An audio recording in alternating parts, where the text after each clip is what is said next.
안녕하세요. 심리학입니다. 국내 코로나 누적 확진자가 1,400만 명을 넘겼대요. 국민 4명 중에 1명이 걸릴 정도로 심각한 상황인 거죠. 사실 저도 코로나에 걸렸었어요. 제가 완치가 됐지만 후유증이 계속해서 이어지고 있어요. 잔기침이 나고 또 가래가 끓고 밤에 잠을 못 자겠더라고요. 저 진짜 힘들었어요. 그렇다면 도대체 왜 코로나 불면증이 생기는 건지, 어떻게 해결하면 되는 건지 제가 알려드릴게요.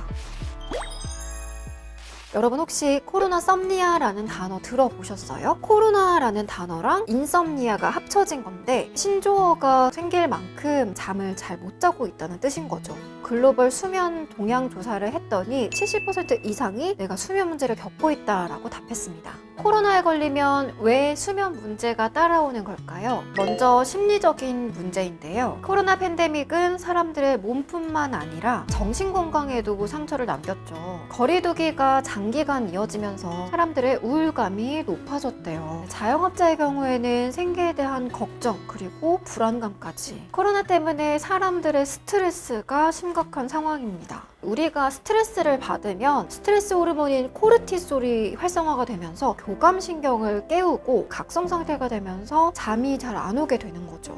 생활 습관이 바뀐 것도 불면증의 큰 이유가 됩니다. 실내에 있는 시간이 많아지면서 햇빛을 잘 못 보고 있고 운동은 당연히 못하고 있죠. 침대에 있으면서 핸드폰이나 TV도 보고 이렇게 전자기기 사용도 많이 하고 있습니다. 이게 다 제 얘기 같긴 한데요. 제가 코로나 걸리고 좀 격리되는 기간 동안 힘들었던 게 불규칙적으로 계속 생활을 하는 거였거든요. 몸이 아파서 낮에 약을 먹고 잠을 자니까 밤에 자다가 새벽에 깨고 당시에 좀 신체 리듬이 깨졌던 게 아직까지 영향을 주고 있고 여전히 밤에 좀 잠을 잘 못 자고 있는 상황이에요. 밤에 잠이 안 와요.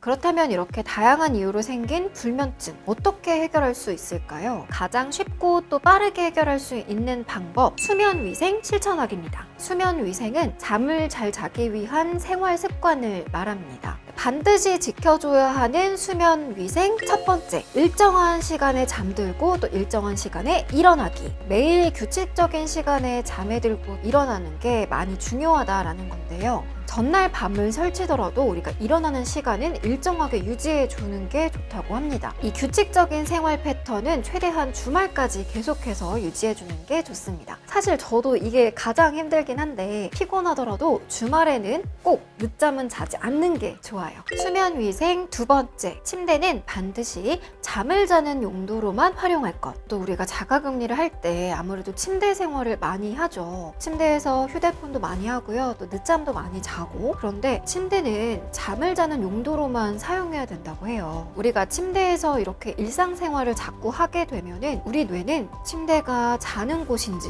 혹은 생활하는 곳인지 헷갈릴 수 있다고 합니다. 그렇기 때문에 침대는 잠자는 곳이다 라는 인식을 심어줘야 하니까 잠잘 때만 들어가시고 일어나면 최대한 빨리 나오시는 게 좋습니다. 수면 위생 세 번째, 하루에 30분 이상 햇볕 쬐기. 코로나 때문에 우리가 실내에 머무는 시간이 많아졌죠. 그런데 여러분 하루에 30분 이상 햇볕을 쬐주는 게 좋다고 합니다. 햇볕을 쬐다 보면 행복 호르몬인 세로토닌이 분비가 되는데 이 세로토닌은 우울감을 해소시켜 준다고 하니까 생각날 때마다 하루에 30분씩은 햇볕을 쬐주시면 좋을 것 같습니다. 수면 위생 네 번째, 전자기기는 절대 금지. 잠이 안 온다고 침실에서 핸드폰 하면 절대 안 됩니다. 왜냐면 이런 전자기기는 우리 뇌를 각성시키고 또 흥분시키기도 하지만 밝은 화면에서 나오는 블루라이트가 우리 몸에서 수면을 유도하는 물질인 멜라토닌 생성을 방해하기도 하거든요. 저 같은 경우에는 잠이 안 오면 거실로 나가요. 그래서 두껍고 재미없는 문학책 있죠? 그걸 가져와서 읽다 보면 불면증이 뭔가요? 10분 만에 졸리더라고요. 자야 한다라는 그 압박감에 부담 갖지 마시고 마음을 좀 더 편하게 가지시는 게 좋습니다.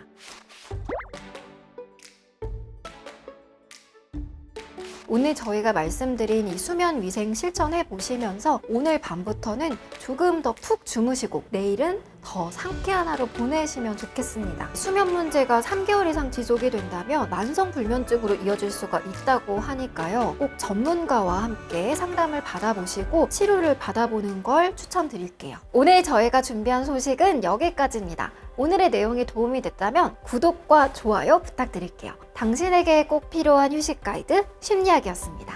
여러분 꿀잠 자세요.